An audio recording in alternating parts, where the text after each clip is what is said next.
Olá, vamos para mais uma aula de sociedade política. Hoje vamos falar sobre esse tema, gigante pela própria natureza, a globalização, as formas de poder global, seus impactos no Brasil e a uberização da vida, as transformações de trabalho no Brasil. Vamos então falar sobre temas assim tão importantes e que têm um impacto fundamental nas nossas vidas, no nosso cotidiano, né? A gente foi vendo nas aulas passadas sobre questões de tecnologia, né, questões de a agricultura no Brasil, a industrialização no Brasil. Então, a gente vai agora chegar mais nos dias atuais e ver esse impacto do Brasil nesse processo de globalização, de uberização, de novas tecnologias e quais são os seus impactos no Brasil. Claro que a gente vai fazer um recorte, porque também é gigante, né, esse assunto. É um assunto assim que muitos historiadores não entram, né, nesse assunto muito, porque é muito recente. Você tem mais trabalhos de sociólogos, né, que vão olhar então para essas configurações do trabalho, né, no que estão acontecendo. Mas então a gente vai aqui com alguns dados, até porque tem muitos dados esparsos aí que a gente encontra na internet, né? Então a gente precisa juntar esses dados para transformar numa narração assim mais coesa. Bom, a primeira coisa que a gente precisa, então, é pensar exatamente definir esse termo globalização. Então, basicamente, ele é um processo de interação e integração entre pessoas, empresas e governos em todo o mundo. Então, a globalização se acelerou desde o século XVIII, né, na verdade, desde já das navegações, o mundo foi se tornando cada vez mais globalizado, mas o século XVIII tem uma aceleração aí. Então, principalmente devido às tecnologias de transporte e comunicação. Está aí a chave do processo de globalização, né? Ele se centra nas tecnologias de transporte, na comunicação. Então, você consegue se comunicar melhor, cada vez mais. Por isso que a gente vai ter, na modernidade agora, né, que a gente vive, que a gente vai ver depois uma compressão do espaço-tempo. Está muito mais rápido, né, as viagens e a comunicação, por causa das modernas tecnologias. Esse aumento nas interações globais tem causado um crescimento no comércio internacional, na troca de ideias e cultura, né? Então sai uma nova moda, digamos assim, do outro lado do mundo, a gente tem esse conhecimento, né, por causa das redes, né? Então o comércio está muito mais interligado, as relações estão muito mais interligadas. A globalização é principalmente um processo econômico de interação e integração que está associado então a esses processos sociais e culturais. No entanto, né, disputas e diplomacia também são grandes partes da história da globalização e da globalização moderna. Então, processo fundamental, né? A diplomacia de você, por exemplo, né, comprar uma vacina, comprar um medicamento, comprar um insumo necessário, trazer uma tecnologia ou, né, empresas, tudo isso é extremamente importante, né, para se integrar melhor. Não tem como a gente ficar afastado e dizer, né, malditos globalistas e tal, né, e se afastar e querer, né, fazer a nossa própria tecnologia aqui. Claro que é bem importante a gente investir na nossa própria tecnologia, na nossa ciência, mas a gente precisa de contatos, né, com vários países. A gente vai ver aí como essa necessidade de trocas são extremamente fundamentais no processo de globalização e no processo de desenvolvimento econômico. O termo, então, esse termo globalização, ele aparece pela primeira vez no século XX, ali no início do século XX, então tinha um outro termo antes, mundialização, ele substitui esse termo, e ele vai ganhando a conotação que a gente tem atualmente, ali na segunda metade do século XX, principalmente na década de 1990, né, que esse termo entrou, então chegou e se tornou irremediável, né, um termo assim que todo mundo acatou. Então ele começa, né, como já falei, em 1920, mais ou menos no século XIX, fica bastante forte, né, com o neocolonialismo, e no início do século XX, com novas formas de comunicação, com a invenção do avião, né, pelo Santos Dumont, com os carros, navegação mais forte, navegação a vapor até mais rápida, né, telégrafo, rádio. Então isso expandiu de maneira nunca vista antes. Então aqui tem um exemplo que eu gosto de citar quando eu dou disciplina de tecnologia e sociedade, explora um pouco mais essa imagem, mas é bem interessante para a gente pensar sobre globalização e para a gente pensar como a gente não é uma ilha no mundo, nem tem como a gente se tornar nenhum país, né? Não sei se você sabe, mas eu peguei um exemplo mais básico que a gente tem aí no cotidiano, um lápis, né? Não sei se vocês sabem, mas nenhum país consegue produzir um lápis inteiro. Não existe. Nem o poderoso Estados Unidos, muito menos o Brasil. Não consegue produzir um lápis inteiro. Ele precisa de contatos de partes que vêm de outros lugares. Né? Por exemplo, o grafite, né, que vem de um lugar, o ferro vem de outro lugar, né, a borracha, petróleo, então, pigmento e tal. Todas essas várias vêm de lugares diferentes do mundo. Né? Nenhum país ele tem todos essa matéria-prima, por exemplo, ele precisa e mesmo às vezes se ele tem a matéria-prima, muitas vezes ele precisa dessa matéria-prima ser transformada, né? Deixar de ser matéria-prima e se transformar mesmo em matéria finalizada para ser utilizada, né? Como, por exemplo, a borracha ou o petróleo, né? Que é usado para fazer a borracha. Enfim, não existe. Então isso a gente pode pensar no lápis, uma coisa super simples. Pensa então mais em outras tecnologias mais avançadas. Hoje a gente fala muito em vacinas, né? Pensa, o insumo vem de um lugar, a tecnologia vem de outra, né? Então a gente precisa de uma conexão muito grande. Não tem como um país sozinho, como eu já falei aqui, nenhum poderoso país como Estados Unidos e Inglaterra, eles podem se separar, né, e dizer que eles não precisam de outros países. É impossível. A globalização, então, ela traz isso, né, certos países são especialistas, vão se especializando em certos produtos. Tem alguns produtos, tem algumas matérias-primas que outros não têm. Alguns têm tecnologia, outros têm, né, outras formas de fazer que só aquele país detém. Né? Às vezes a gente tem transmissão de tecnologia, né? No caso, mais uma vez, das vacinas. Né? A vacina lá, por exemplo, a gente foi transmitida a tecnologia de fazer uma vacina aqui no Brasil. A gente vai conseguindo, mas tem tecnologias que a gente não consegue reproduzir. Então, há uma necessidade de a gente ter boas diplomacias com outros países para a gente obter algumas coisas que a gente não tem. Então, em 2000, o Fundo Monetário Internacional, FMI, ele identificou 4 aspectos básicos da globalização. Então, você pode identificar esses aspectos em maior e menor medida. Então, comércio e transações, movimentos de capital e investimento, migração e movimento de pessoas e disseminação de conhecimento. São as 4 marcas aí da globalização. Então, a gente pode aprofundar um pouquinho cada um desses. Né? Então, deixa eu ver se eu coloquei aqui. Eu acho que eu acabei não colocando cada um deles, mas a gente vê isso, né, nos países se fortalecendo. Então, né, na questão do comércio, como que está esse comércio e transações de diversos países, como que o Brasil entra nessa medida, né, nessas questões, em cada uma dessas questões.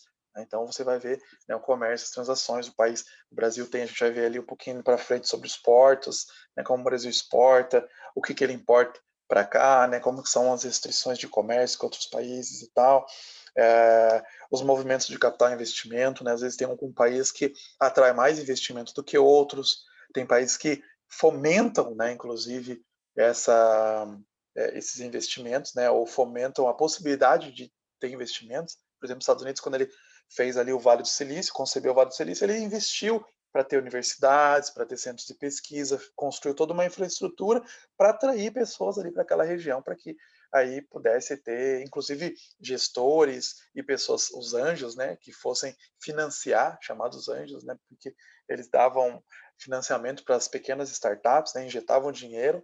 Às vezes, algumas tecnologias não iam para frente, né, eles perdiam dinheiro, mas eles ganhavam em outro momento.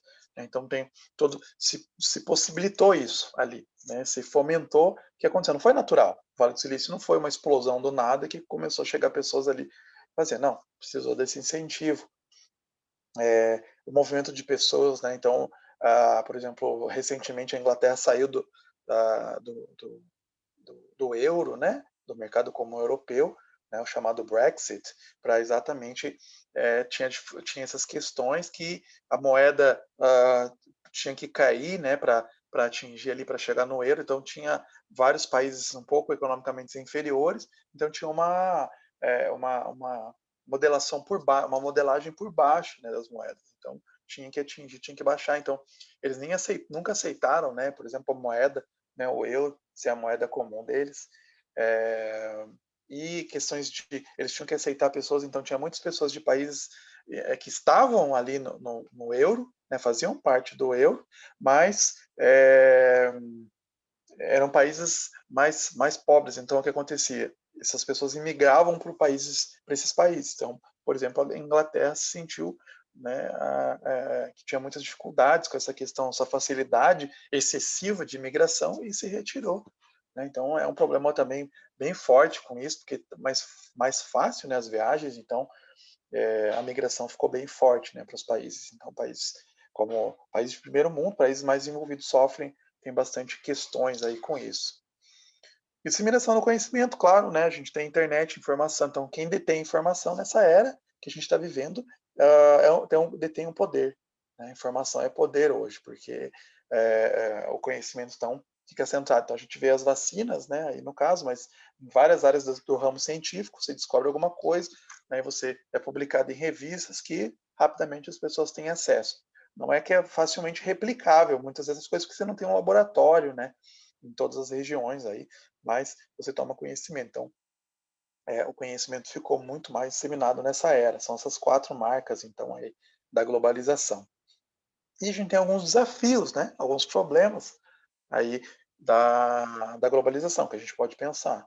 Desafios ambientais, com a poluição, né? Tem esse livro aqui que fala, recente esse livro saiu, se não me engano, ano passado, mês 2020, que fala exatamente da possibilidade de o Brasil usar energia sustentável, né? Geração de energia mais sustentável. Bem legal esse livro, bem ilustrado, uma escrita bem gostosa, bem tranquila de ler, que fala das possibilidades que a gente tem, né, de parar de usar tanta energia que é mais poluente, né, e usar energia mais limpa. Então, esse autor também ele fala, o Thomas Friedman, um economista, onde ele fala sobre como o mundo se tornou plano nesse sentido de globalizado, né, achatado. Então, as fronteiras praticamente não existem quase mais, né, ou tendem a desaparecer, ficar mais estáveis. Claro que a gente continua tendo fronteiras, né, para entrar no país, você não pode ir lá, né, eu quero morar no país, né, não quero me mudar para os Estados Unidos, não é assim tão simples, né, mas as trocas são muito mais rápidas e para bem ou para ruim, né, também, para o bem ou para o mal, no sentido de que se algum país sofre um problema, né, econômico, todo mundo sofre junto. Por exemplo, crises econômicas, né? Estados Unidos teve uma crise econômica em 2008 com a bolha imobiliária, né, e todo o mundo sofreu junto. Não tem como evitar.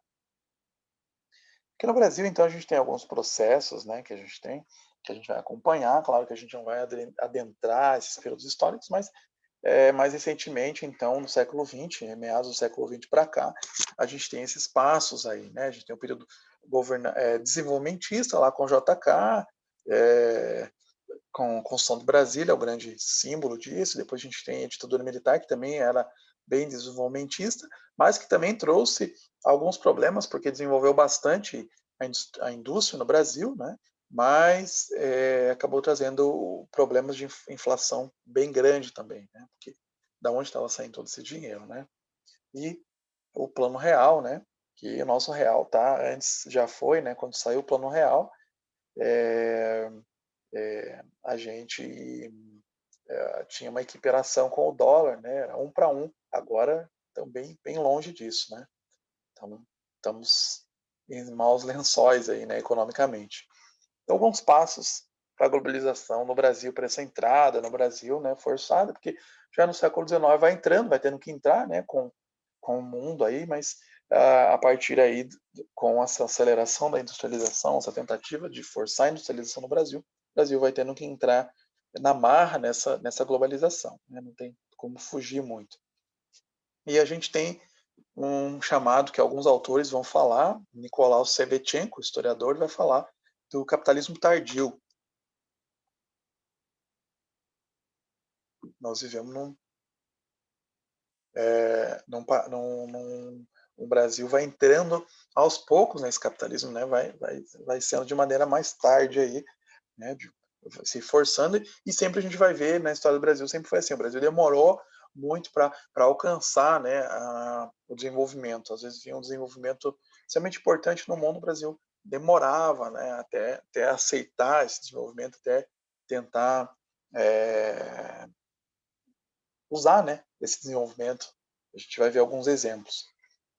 O Juscelino, então, ele que fez um processo desenvolvimentista, né? Ele falava que queria integrar melhor o Brasil, né? Então por isso ele queria desenvolver, ele falava, né, que governar é construir estradas, então ele queria fazer aí unificar várias regiões do Brasil, né? Por exemplo, a Amazônia, inclusive foi uma estrada que ficou ainda durante muito tempo incompleta, né? Depois veio o governo militar também, continuou, não completou até hoje, né? Tem nessa transamazônica, né? Ficou incompleta.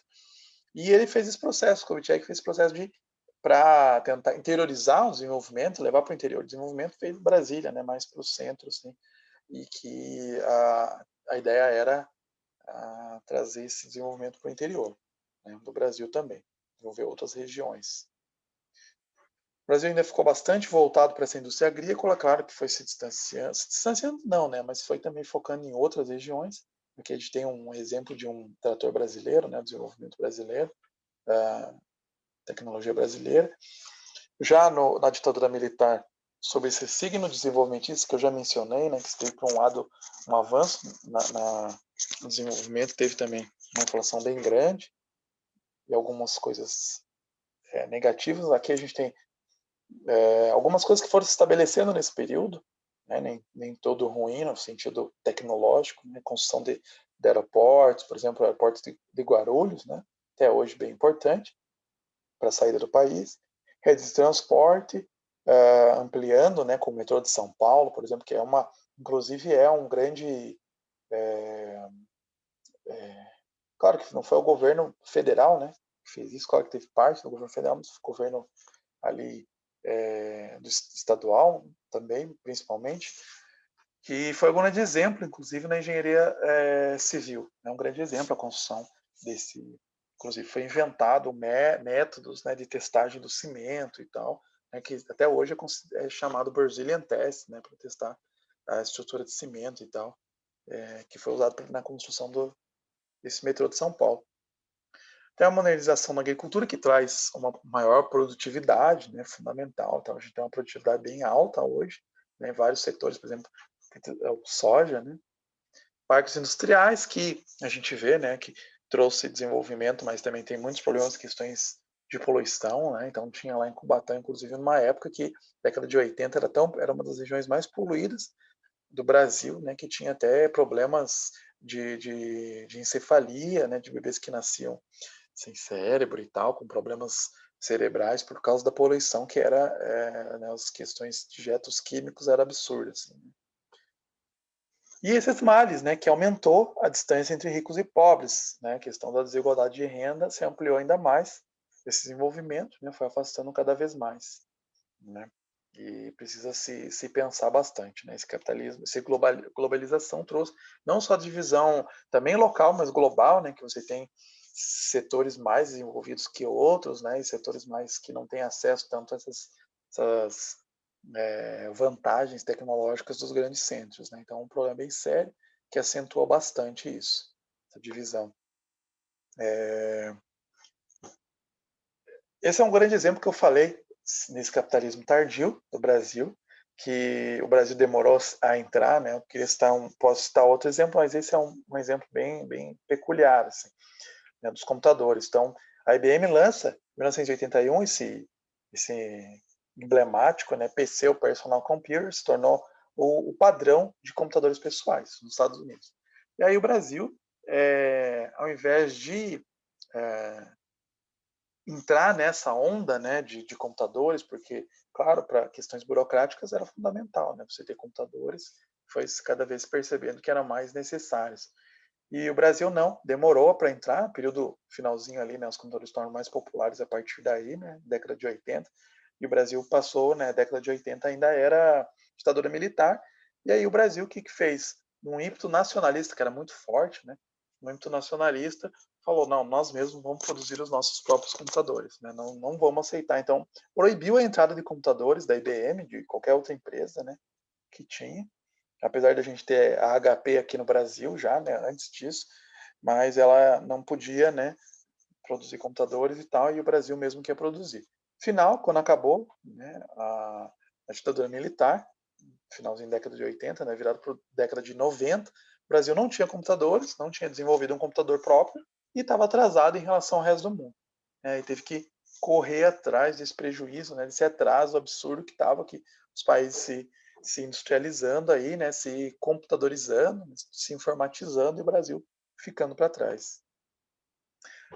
É, acontece sempre, né, essas questões de atraso tecnológico por parte dos governantes, né, que ficam aí, né, reticentes, né, com tecnologias novas. A gente tem aí o meio técnico, científico e informacional, isso na década de 1990, né, finalzinho ali, na virada para o 2000, e uma das coisas que se nota aqui é essa região rosa, que é a região chamada concentrada, que o Milton Santos dividiu, então, o Brasil nessas grandes áreas aí, né, 4 grandes áreas. E essa região concentrada é a região onde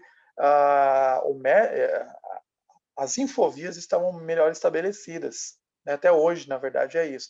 As outras regiões estão mais afastadas, né?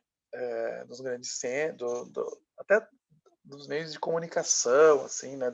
Das rotas informacionais, né? Inclusive das grandes indústrias. Então, as grandes indústrias preferem chegar e se estabelecer no Sudeste, no Sul e no Sudeste, né? Porque tem uma facilidade maior de comunicação, de transporte, né? De maior banda mais larga, no sentido da internet, né? E tal. Então, as outras áreas ficaram bastante desiguais nesse sentido. Tem aí uma tentativa de modernização mais forte, né? São chamadas as 3 faces aí do neoliberalismo no Brasil, né? O Collor, o Itamar e a FHC, né? Também alguns vão falar depois que o Lula também, né? Manteve, porque às vezes tem essa ideia, né? De que o governo do PT foi um governo socialista, né? Governo para o povo, mas também, se você vê as políticas, também eram políticas, apesar de você ter Bolsa Família, mas você também tinha práticas de incentivo à industrialização e comércio também, inclusive você tem que ver, né, nas questões de até de mensalão, nos grandes escândalos, né, que o governo também estava ali atuando com para as elites também, né. Então as pessoas falavam, né, da mesma forma que falavam já para o Getúlio Vargas, né, mãe dos pobres, como que pai dos pobres, né, mas também pai dos ricos, né. Então a mesma coisa todos os governos no Brasil, né? Não dá para ter ilusão de que um governo populista vai governar para o povo, né? Não, porque ele está governando para as grandes elites também, né? Então, o estabelecimento do neoliberalismo, quer dizer, às vezes o neoliberalismo, esse termo é usado até de maneira pejorativa, né? Para dizer, neoliberalismo, né? Porque tem algumas tendências mais de privatizações, né? Voltar para uma tentativa de mercado mais livre, né? Como livre comércio, mas você vê que nem muitas vezes não existe, né, um total mercado livre, né? Tem que ter intervenção sempre. Então, um grande exemplo é os Estados Unidos, que é um grande, digamos assim, um grande livre mercado, né? Mas que quando tem crises o governo vai lá e interfere. Por exemplo, 2008, a bolha imobiliária, né? Que o governo teve que ir lá e injetar somas gigantescas de dinheiro, porque senão o sistema todo ia quebrar, né? Então isso acontece, é livre, mas nem tanto, né? Não tem como ser livre totalmente, né? Não tem, impossível. Você precisa ter legislação, você precisa ter o governo ali criando limitações mesmo, né? De algumas práticas, às vezes, por exemplo, que tende a ser monopolistas, né? Várias áreas tendem a ser monopolistas e o governo tem que chegar e falar, não, peraí, você não pode se tornar monopólio, porque o monopólio, né, você acaba não tendo competição, isso gera, né, que o estabelecimento de preços de acordo com que, né, aquele monopólio quer, decide, né? Então, o governo trabalha para gerenciar isso, né? Então, o capitalismo no Brasil, você vê que muitas vezes as empresas vêm para se aproveitar da mão de obra, né? Isso acontece não só no Brasil, mas em todos os países menos desenvolvidos, né? Então, acontece mesmo as grandes empresas de carros, empresas de tecnologia, elas vão para a grande massa de trabalhadores estão nos países menos desenvolvidos, né? Então vão lá para a Índia, vão para o Brasil, né? Procurar essa mão de obra mais barata, né? Mesmo que seja uma mão de obra qualificada, né? Mas mesmo assim mais barata, né? Porque é muito mais barato você pagar um brasileiro, um indiano, do que você pagar um americano, né? Um norte-americano que as questões trabalhistas ou é muito mais cara. Às vezes ficam falando, né, o Brasil tem questões trabalhistas, né, e tal, empecilhos, mas é, é muito mais caro um trabalhador americano, né, do que um brasileiro. Tanto que você vai para os Estados Unidos, você vê que, ou mesmo para o país da Europa, é raro você ter motoboys, por exemplo, é raro você ter diaristas, né, que é uma coisa tão comum, né, no Brasil, porque tem também essa questão do trabalho não oficial, né, que acaba sendo ali sem carteira assinada e tal, que acaba se tornando mais barato também, né. Então o Brasil busca conexão comum, claro, né, tem várias formas, e o Brasil tem, por exemplo, questões de aperfeiçoado e precisa aperfeiçoar ainda mais questões de comércio externo, né, porque a gente tem uma dificuldade bem grande por causa dos nossos portos, né, que são um verdadeiro funil, né. Então a gente tem aqui os maiores portos do mundo, né, em milhões de containers, né, e o Brasil está ali 37º, que é o de Santos, né, o Porto de Santos. E mesmo assim, por exemplo, aqui no Paraná, né, para exportar soja, né, a gente tem o Porto de Paranaguá, e todo mundo sabe, né, quem já viajou aqui sei lá, daqui do oeste do Paraná até o litoral do Paraná sabe que é bastante complicado, né, por causa das estradas, muitas partes de estradas de mão única e tal, né, uma única não, de uma pista só, né, então, que é uma vergonha para você pensar um país ou uma região, né, um estado, que exporta bastante, né, por exemplo, soja, milho e tal, tem outras exportações, e conta com é, estradas tão ruins, né? É uma vergonha, até é um atraso, né? Isso, porque se a gente tivesse ferrovias, inclusive, também, estradas maiores, o porto fosse mais envolvido, a gente seria muito mais competitivo no mundo. Seria difícil competir com o Brasil em questão de exportações em várias áreas, né? Mas nossos portos são funis, né? Entra lá, vai entrando, até uma dificuldade, mesmo chegando lá, né? O ritmo de exportação é bem baixo, né? A gente sabe, às vezes quando a gente pede um mísero coisa, né? Produto que vem de fora, né? A gente sofre bastante, né? Demora bastante tempo para chegar, podia ser muito mais rápido.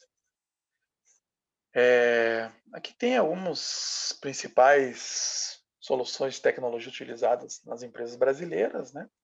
Questões de comércio virtual, a comunicação, né? O Zoom não é a primeira ferramenta, inclusive oficial, né? Muita gente tem aí o Microsoft Teams, né? O Zoom é o terceiro. Outras, produtividade de colaboração, né? Google Suite, né? O Office, os provedores, isso é bem importante, eu vou falar para frente quando a gente falar sobre capitalismo de plataforma, né? Os provedores nas nuvens, né? Extremamente importantes. Aí, então, da Amazon ali em segundo, né? E de segurança, são essas mais famosas, né? E a gente tem aqui soluções que são criadas por empresas de tecnologias, né, que tentando facilitar. Então, só no Brasil são 181.291 empresas relacionadas à tecnologia. Né? São Paulo, primeiro lugar, Rio de Janeiro, depois Curitiba, olha só, né, muitos daqui podem sair lá procurar emprego, né, nessas áreas de tecnologia. É uma área bem forte, né? Inclusive tem muitas áreas, tem muitas startups em Curitiba e tal, uma área bem interessante, né, nessas áreas de tecnologias. Então, o top 3 nos setores da área, né, de tecnologia, primeiro é o suporte técnico, manutenção e outros serviços de tecnologia de informação. Segundo, desenvolvimento de programas de computador sob encomenda, né, desde simples, o cara faz lá um aplicativo para gerenciar uma farmácia, né, até coisas mais complexas, né, de linhas de produção e tal. E terceiro, consultoria em tecnologia da informação, né? Então, são áreas realmente bastante fortes, né, áreas de comunicação aí bastante impressionantes, né? Então a gente tem assim a globalização, a informação, processos tecnológicos, processos de comunicação, né? Tecnologia de comunicação e de transporte mais rápido possibilita a gente ter uma coisa como o Bioparque aqui em Toledo, né? Uma área que é afastada dos grandes centros, mas que por causa disso, dessa facilidade de comunicação, né? Dessa compressão do espaço-tempo, onde a gente tem viagem muito mais rápido, né? Daí você pega um avião, agora está parado todo mundo, né? Mas você pega um avião né, que mesmo em Toledo você poderia fazer conexões e estar rapidamente em outros lugares do país, até do mundo. Né? Então, isso foi possibilitado graças, né, a esse avanço no desenvolvimento de ferramentas de comunicação e de transporte. 10 anos atrás, 20 anos atrás, provavelmente não seria possível, né, ter um bioparque aqui, né, que é uma ideia bem interessante, né, onde você fomenta a pesquisa, desenvolvimento tecnológico e a própria ensino, né, pesquisa, extensão e tal, e o próprio final, né, de produção mesmo, né, de remédios e outras coisas que podem ter aí, né. E os gastos, claro, né, no meio da pandemia, com certeza a gente percebe no nosso dia a dia como aumentou, né, os gastos em tecnologia, os gastos globais, na verdade, né, não só aqui, olha só, né, a projeção que se tem aí para 2021, esse é um dado do finalzinho do ano passado, se não me engano, né, e essa tinha essa projeção, como que aumentou bastante, né, em data center, software empresarial, dispositivos, né, serviços de TI, serviços de comunicação aumentou bastante, né? Mesmo pessoas comuns, né? A pessoa tem que comprar um novo laptop, tem que comprar alguma coisa para em casa, né? E as universidades investirem mais, o governo investir mais para a comunicação, né? Porque é uma necessidade, virou uma necessidade básica. Né? Então você tem um crescimento ali bastante grande nesse período, né? 2020, 2021. E aí falando sobre uberização, né? Aí tem a mocinha dando grau aí, né? A gente vai falar sobre os pontos positivos e negativos, mas são pontos que existem e a gente pode pensar, né? Se veio para ficar o Uber, né? Em toda essa tecnologia, ou se a gente vai ter outra coisa logo, né? Como que é? Então a gente vai explorar um pouquinho sobre isso, sobre a uberização, inclusive uberização não só de toda a sociedade, né? A gente chama desse fenômeno de uberização. Já vamos explicar o que é isso. Então, tudo começa com o Uber, né, que desenvolveu uma plataforma digital disponível para smartphones que conecta os clientes aos prestadores de serviços. Então, a empresa atua na promoção de atividades de transporte urbano, no caso do Uber, né, e difere dos demais concorrentes do segmento por meios como preços mais acessíveis em relação aos táxis convencionais, né? Então bem mais barato. Vinculação do percurso ao trajeto indicado no GPS da telefonia móvel, né? Você já sabe, você coloca ali, você já sabe de onde você vai e tal, para onde você vai, acelera tudo, né? Maior capacidade de controle sobre o prestador de serviço, sobre quem está prestando o serviço. Né? Pagamento do serviço de transporte diretamente lançado no cartão de crédito do passageiro, também uma grande facilidade. Você nem precisa dar o dinheiro para nada. Você entra lá, né, nem precisa nem conversar, né, com o cara ali dentro do Uber, né, com o motorista. Sem qualquer vínculo empregatício, os motoristas da Uber trabalham como profissionais autônomos e assumem diversos riscos para oferecer o serviço, né, detendo quase a totalidade dos meios de produção necessários à execução da atividade, né, o carro deles, o celular e tal. É só não ter o programa, não é dele o programa, mas o resto é tudo dele. E por eles integralmente se responsabilizando. Se ele bate o carro, o problema é dele, né, do dono do motorista do Uber. Levando em conta que o direito do trabalho brasileiro recalcitra em classificar o motorista como empregado, né, então recalcitra quer dizer tem questionamentos e tal, ainda não tem essa definição se ele é trabalhador, se ele é empregado do Uber ou não, por enquanto não, né? Ele é autônomo. Esse trabalho está, além de impelido a investir nos instrumentos, o trabalhador, né, está impelido a investir nos instrumentos de trabalho desprotegidos nessa relação de trabalho. Então, uma crítica que se faz complicada, porque, né, ele não tem, né, ele pode, a gente vai ver assim, né, como que é essa relação aí um pouco mais de trabalhador e com o empregador, questões do Uber, né? Então a gente tem várias ferramentas aí que surgem, né? Para nossa alegria, né? Você pega lá e manda, né? O iFood, tô com fome, vai lá no iFood, simplesmente compra isso, né? A gente tem vários tipos de aplicativos, mas que o Uber foi um grande iniciador, né, dessa cultura, né? A gente tem Airbnb, que é uma maravilha, né? Também para quem viaja, né? Você paga muito mais barato do que um hotel, metade do preço, né? Até mais barato para ficar, às vezes, numa casa de uma pessoa, né, que coloca lá a sua casa para alugar. Então, a gente tem esses 3 livros aí que eu me baseei para essa parte, para essa discussão. Né? Então, Uberização, que é uma coisa mais mundial, uma visão mais mundial. Esse Platform Capitalism, um livro bem curto também, bem interessante de ser lido, só tem em inglês por enquanto, mas ele é curto, né, relativamente curto, menos de 200 páginas, e você lê aí, você lê num dia, você pega aí numa sentada, você lê. E que vai falar, já vou usar eles aqui na aula, vou explicar sobre o que é isso. Né? E o Ricardo Antunes, que aí é um texto voltado para o Brasil mesmo. Tá? Ele é um sociólogo que trabalha com questões de trabalho, né, analisa o trabalho aqui no Brasil. Então ele tem esse livro aí, Uberização, Trabalho Digital e Indústria 4.0. Tá ali o mocinho dando grau também ali na capa do livro dele. Então, novas formas de organização do trabalho associadas ao uso de novas tecnologias de informação e comunicação, as TIC, né, chamadas TIC, e empresas que se apresentam como plataformas ou aplicativos. Né, tá aí já o início da definição de capitalismo de plataforma. Nem todo sai ganhando, né, com esse capitalismo de plataforma, a gente já vai ver. Né? Então, aqui, tipologia, né? Como que isso foi possível? Possível, né, porque a gente tem internet mais rápida.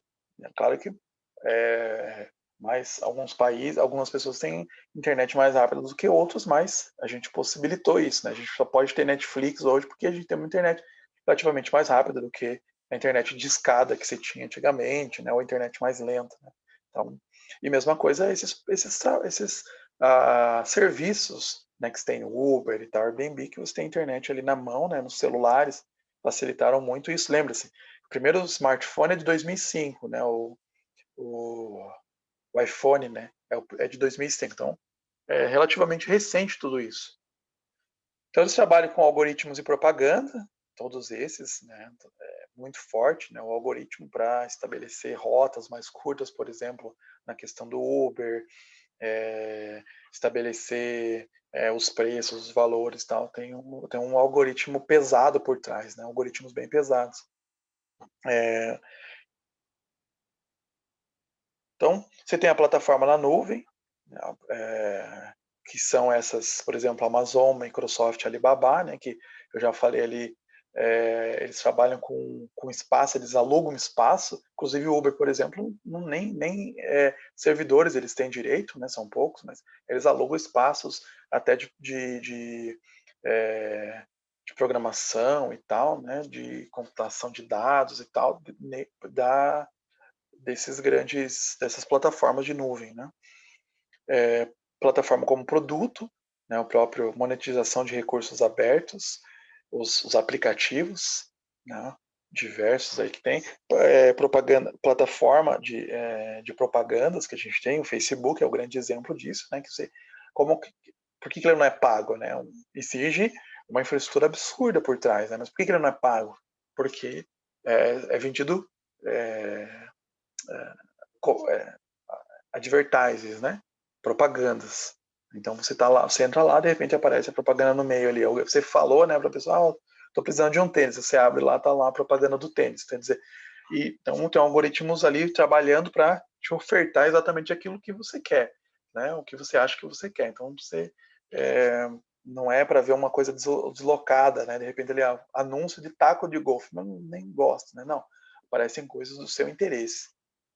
Então o Facebook trabalha para juntar os seus likes, para juntar o seu comportamento, os nossos comportamentos online, para exatamente nos oferecer o melhor possível, né? Claro que eles não são os bons mocinhos, né? Eles estão interesse em lucrar, né? Tudo é pago. Até o Google, né? Se você vai lá digitar as buscas, se você pagou mais, a sua busca vai aparecer nas primeiras páginas, né? Se você não pagou, você vai ficar lá para trás. Né? Então, funciona de alguém está pagando por tudo isso, né? Com certeza. E pagando bem. São bilhões, né, de arrecadação. Plataformas que aprendem, que vão aprendendo, né?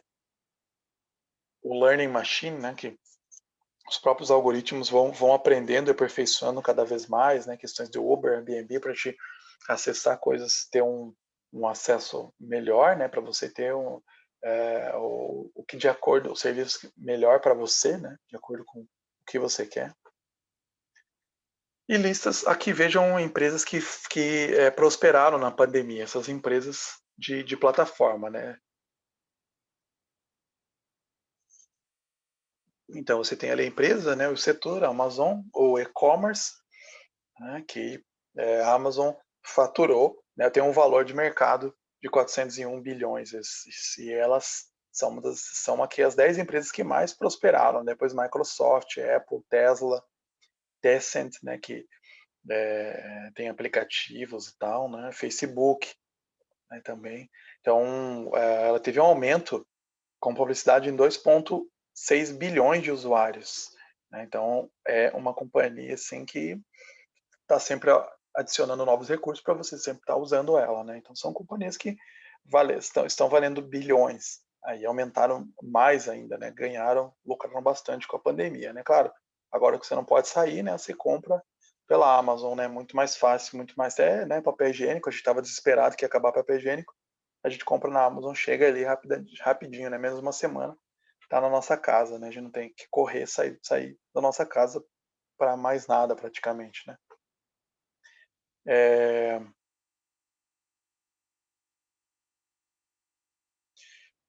Então, esse capitalismo de plataforma tem aí, né, as dimensões diferentes, dimensões econômicas, que eu já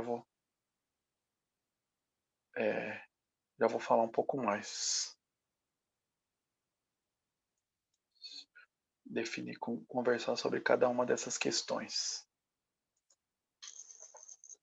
Eu quero voltar aqui nesse slide, porque ele é bem interessante, né? Porque aqui vai falando, e é uma caracterização bem comum desse capitalismo de plataforma, que é uma busca por monopólios, né? Então, a Amazon, ela vai tentando comprar pequenos livreiros e tal, outras, né, forçando a ser a única, por exemplo, distribuidora de livros. É o sonho dela, ser a única distribuidora de livros.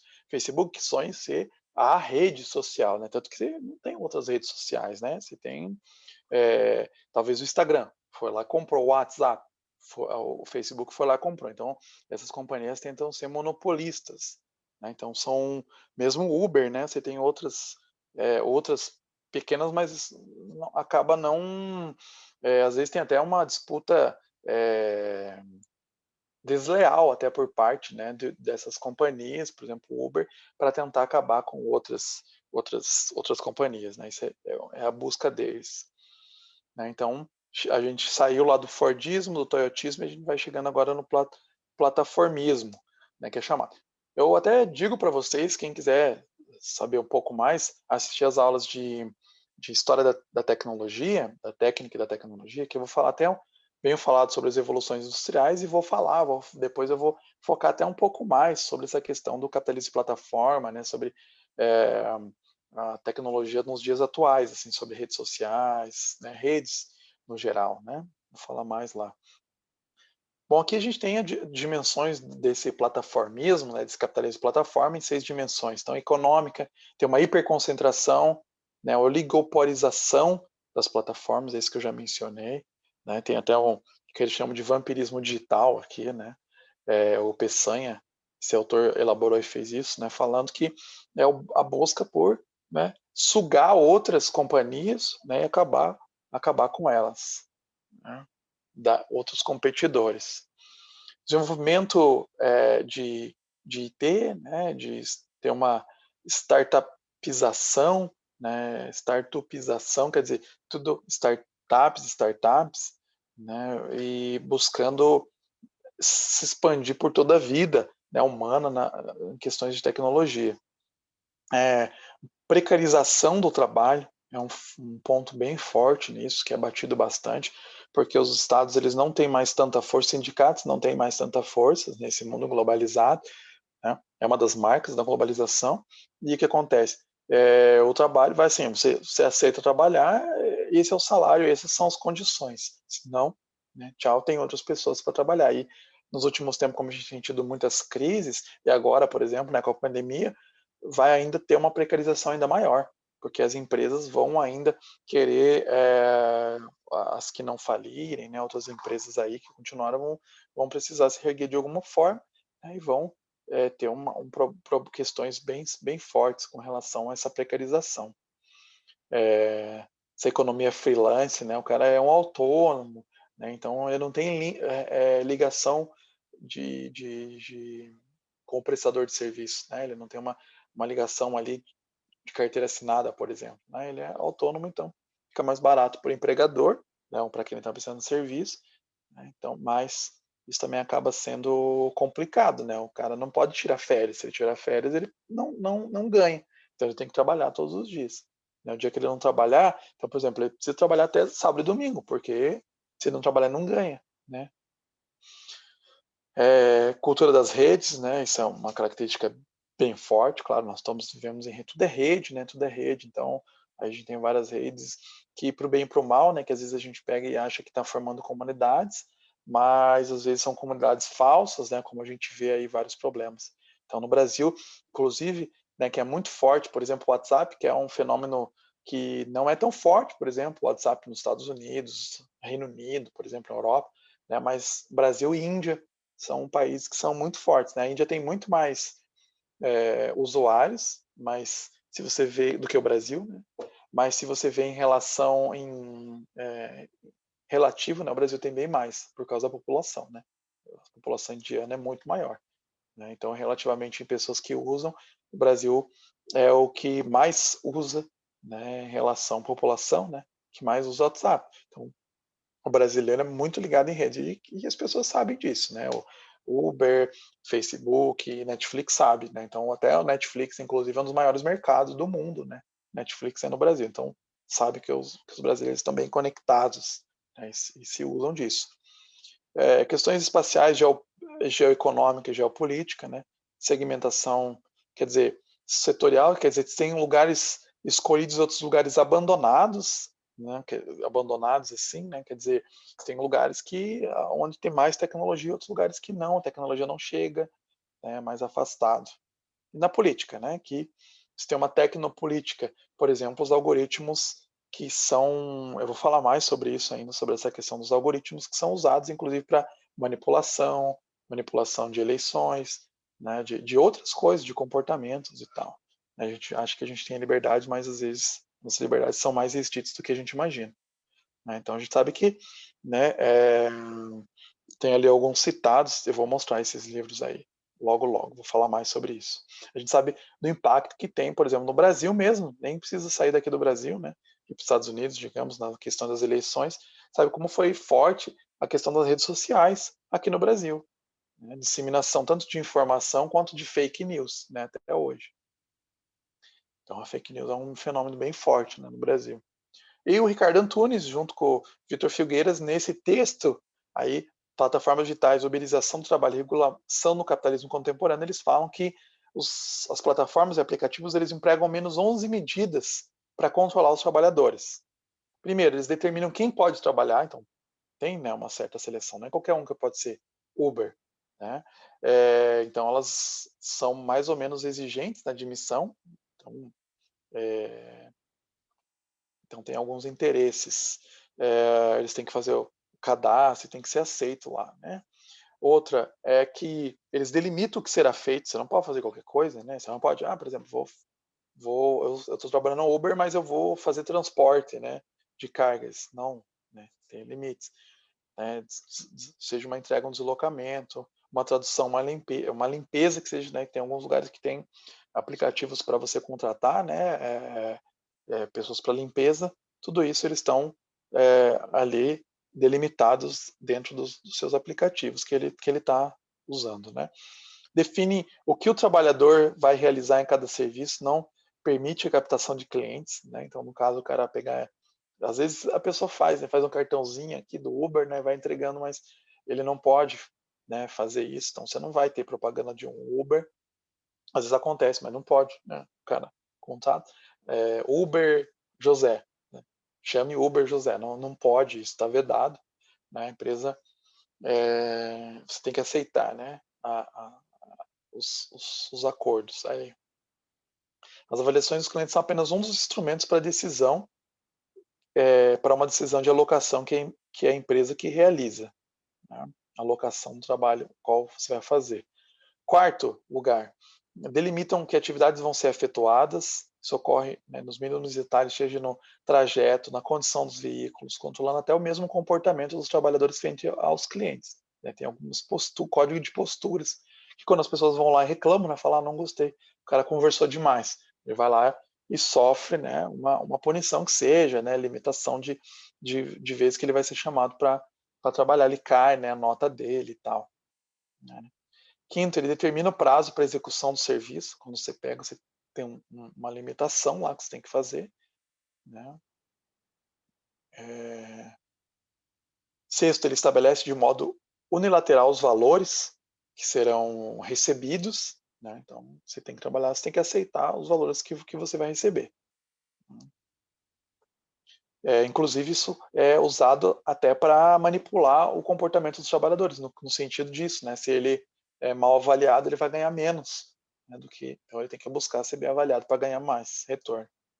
Então os algoritmos são extremamente importantes, né, como a gente sabe, né, porque você vai sabendo definir quem que são os melhores Ubers, né, como que vai colocando os melhores Ubers sendo mais chamados e tal, né, e vai girando um efeito, né, porque quanto melhor você for, mais você vai estar disponível, vai aparecer mais fácil para as pessoas.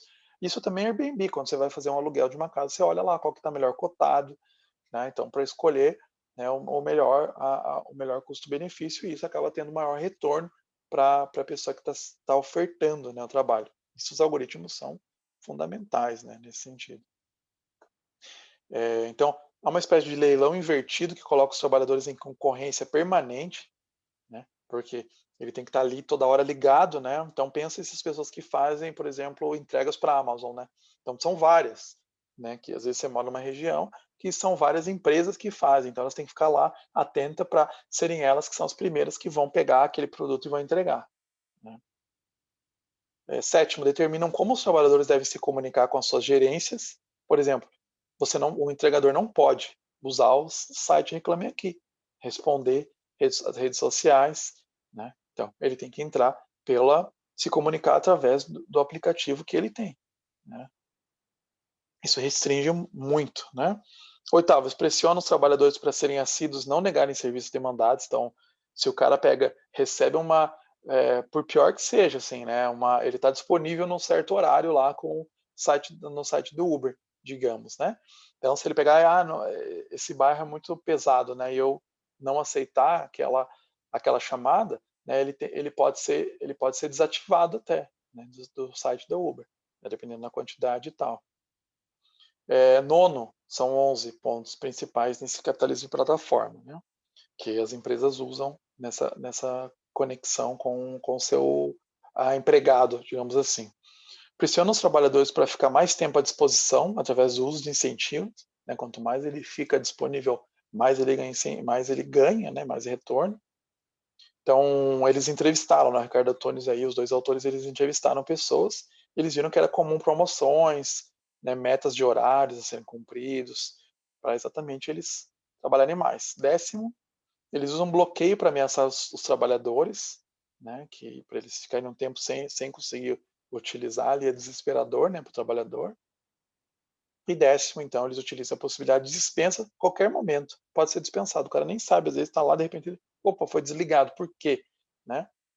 Não tem aviso prévio. Desconectar, pode na hora ser desconectado e ficar sem trabalho, né. Então é exatamente o mecanismo de coerção e disciplinamento da força de trabalho. Então está nas mãos do aplicativo, né, o trabalhador está nas mãos. E essa é sintomática, né, a exploração sem limites e essa precarização dos trabalhadores, que é emblemático do cara que foi lá e acontece muito isso, né, lugares que tem aluguel de bicicleta, que ele nem isso ele tem a bicicleta, né, ele foi lá e alugou uma bicicleta, né, por um tempo. Às vezes a bicicleta é só você ter um cartão que você não paga nada, né, mas você pode usar um pouco de tempo. Ele vai lá, pega essa bicicleta, usa para fazer uma entrega de comida, né. Então realmente, são sem limites, né, a exploração que pode se ter. Então a gente tem que repensar sobre isso mesmo, de ver isso, né, porque é muito bom para quem está usando, né, fica barato, as entregas ficam baratas, né, o transporte, mas também tem que ver esse lado do trabalhador também, né, que está sendo explorado, e ver como que podem ser meios de ser mitigado isso, porque é um problema bem sério, né? E vai ficando mais sério porque muitas pessoas não têm opção, né? É o meio mais rápido dela, né, dela pegar ali e arranjar um trabalho. Aqui tem motoristas por conta própria, um dado, né, atrasado já de 2019, mas a cada 1.000 pessoas, né? Quantos tem motoristas que trabalham por conta própria no Paraná? Então a gente tem 40, né? Dentro de cada 1.000 pessoas, 40, né? Então você está aí. São trabalhadores. No Brasil, né? Veja aí o aumento, né, ao longo do tempo.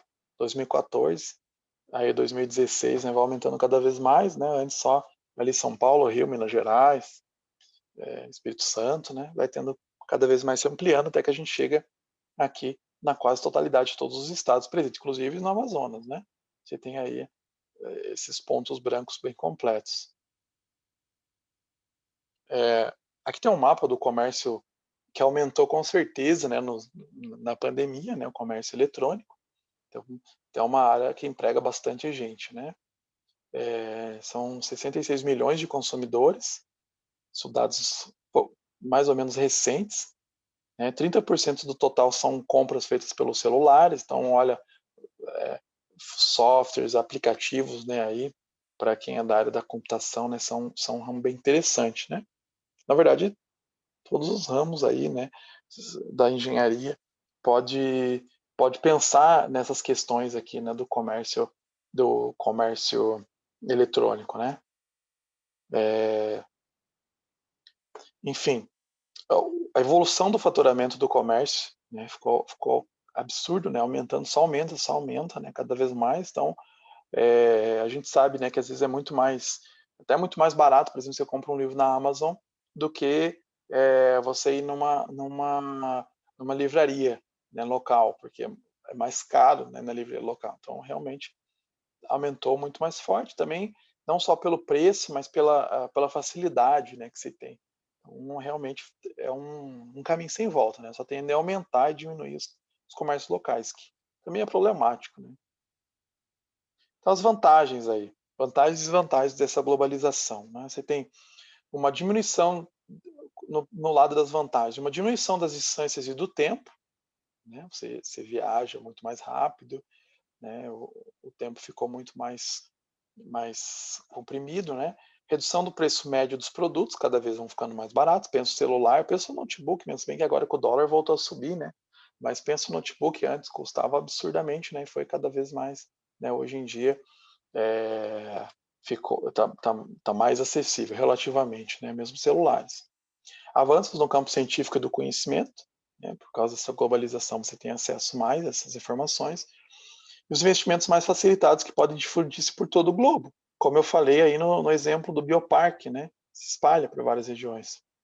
Maior disponibilidade de meios para gerir empresas e governos, possibilidade de maiores e mais amplos tipos de financiamentos e de dívidas fiscais, integração do sistema bancário mundial, né? Você tem como eu falei, startups, né? Que são, às vezes, vem pessoas que financiam, né, o seu negócio. Então, várias formas de acesso a financiamentos ficaram muito melhores com a globalização, muito mais fáceis. Desvantagens: expansão regional desigual. Eu falei que tem algumas regiões que são esquecidas, né, que ficam lá, que não tem tantos investimentos. Ritmo e no direcionamento dos fluxos de informações centralizada nos países mais desenvolvidos. A gente vai tendo menos acessos ou as rebarbas, né, das informações, principalmente informações relacionadas a questões grandes, assim, né, de financeiras, por exemplo, econômicas, né.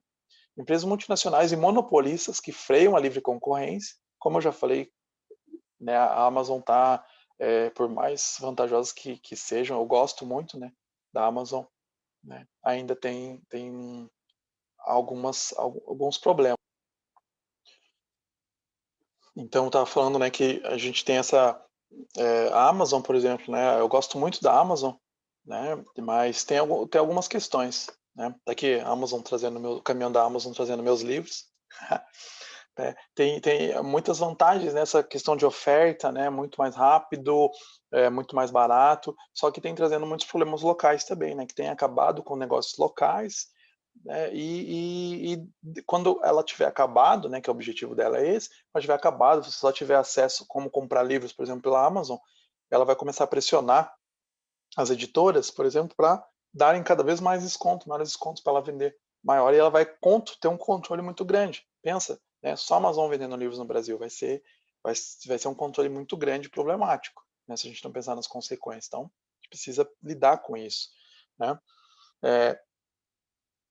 Especulações e crise é uma marca desse capitalismo globalizado que a gente tem hoje, né? A gente vê que a quebra da bolsa lá, na bolha imobiliária dos Estados Unidos foi isso, né? Que foi causado por especulação, se fez especulação bem grande, né? E de repente rompe essa bolha, né? Que se cria artificialmente e aí a gente cria, né, um problema. Então, como que uma rede social, por exemplo, vale bilhões, né? Como assim vale bilhões? Se as pessoas pegarem e cancelarem, né? Tipo, Facebook, 50% das pessoas cancelarem é uma crise, né? Para Facebook, né? Por exemplo. Então, muito dinheiro está sendo investido neles. E a questão ambiental, que eu já falei, né? Que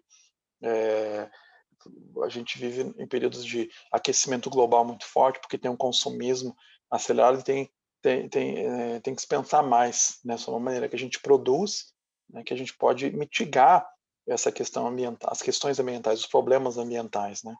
Como que a gente faz isso? E o capitalismo de vigilância, né, que é uma marca muito forte. Eu mencionei esse livro, bem legal, um livro.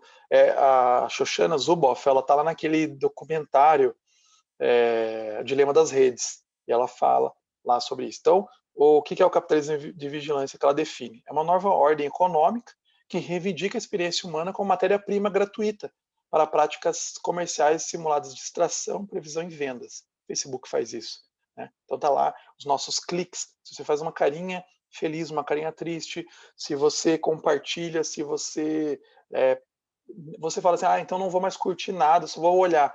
Mas eles estão captando se você parou numa imagem, ficou mais tempo parado, se você passou rápido. Até isso os algoritmos estão trabalhando e filtrando para te passar informações, para te passar uma forma mais padronizada para você. Então ninguém tem um Facebook igual.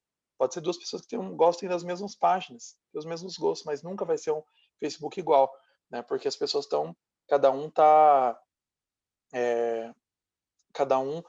conforme a sua ação ali na rede social, ele vai filtrando e os algoritmos vão entregando uma experiência diferenciada.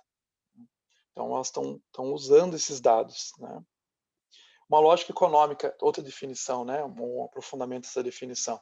Uma lógica econômica parasítica, na qual a produção de bens e serviços é subordinada a uma nova arquitetura global de modificação de comportamento. Isso é importante, né? Eles estão tentando modificar o nosso comportamento.